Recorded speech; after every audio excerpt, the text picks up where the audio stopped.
Welcome to the Slop Farm. Enjoy the video.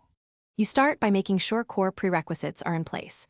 The TV is updated on Wi-Fi, and you have the remote or companion app ready. Once done, sign into the TV account so custom layouts save to cloud. That prevents loss after a restart. Next, go immediately to Settings and locate the Home Screen or Launcher section. This is the only way to change the layout system-wide. Tap Enter or select to open the editor and prepare to rearrange tiles. Now you work through the middle steps. Enter Edit or Customize mode and select the tile you want to move. You can drag with the remote, use arrow keys, or tap and hold in the app. Add new app tiles or widgets from the App Store or recommended list, and pin frequently used live channels or inputs.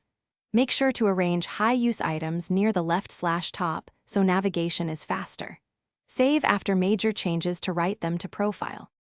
Finish by saving your changes and immediately testing the home screen. Navigate through tiles and open several apps to confirm behavior. If things look right, a quick reboot ensures the new layout persists. If the layout reverts, make sure account sync is enabled and the TV firmware is current, because outdated software can block saving. If problems continue, backup settings, perform a factory reset as last resort, and contact support. Thanks for watching. Consider subscribing if we helped you today.